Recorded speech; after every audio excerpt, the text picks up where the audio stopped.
Hello, I'm Dr. Jane McCartney. I'm a chartered psychologist in the UK, and for many years I worked for the NHS and also for the courts and the criminal system in the UK.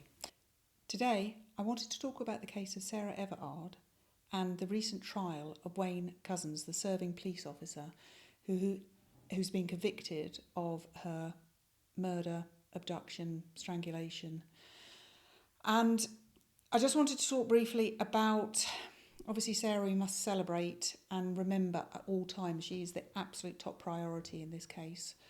But there's obviously questions about why he did what he did. And I've looked at the case, and the first thing I wanted to say was there's talk about him exposing himself a couple of days or a couple of weeks before he abducted Sarah in such terrible, terrible circumstances. And these are what we would traditionally call gateway offences. He's trying it out. I've worked with sex offenders, plenty of sex offenders, and they don't just start, or rarely will they just start and do the terrible things that they do, the murders, the abductions. But what they do is they will try it out, they will test it out, they will test the system out. He was exposing himself in a local McDonald's to where he lived down in southeast Kent. And to him, nothing really was done. He probably was known to the local force. He was a Met police officer, but he was probably known around locally as an officer. So nothing was done about it, or seemingly nothing was done. And to Couzens, nothing was done. So he got away with it. And that added to his, I've heard a defence, if there is such a thing in such an awful case, saying about his addiction to violent bondage porn.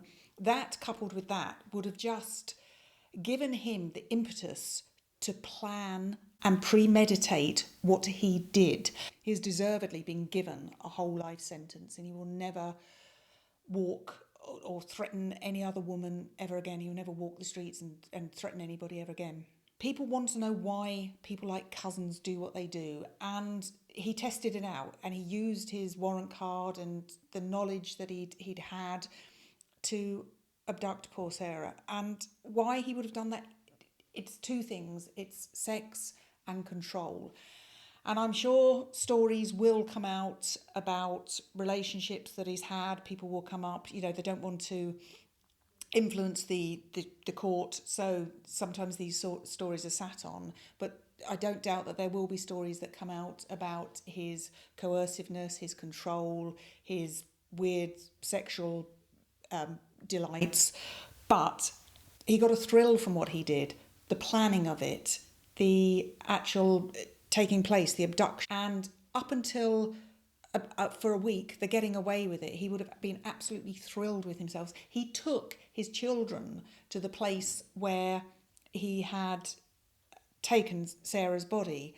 To him, again, the biggest thrill going, I'm getting away with this. And look, I'm literally taking my children there, which is perverse, is all kinds of things, but it's motivated by his sense of control. I am controlling everything. He will, again, undoubtedly, when he's in prison and when they're looking to do some sort of appeal against his sentence, which they always do, they will undoubtedly diagnose him with narcissistic personality disorder, as if that is some kind of excuse for his behaviours. There is no excuse for his behaviours.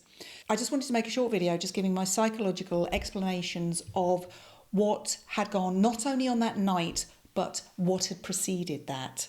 So thank you very much for watching. And again, I please just want to, the most important person here is Sarah herself and her family. So please let's leave ourselves on her thoughts. Thanks very much for watching.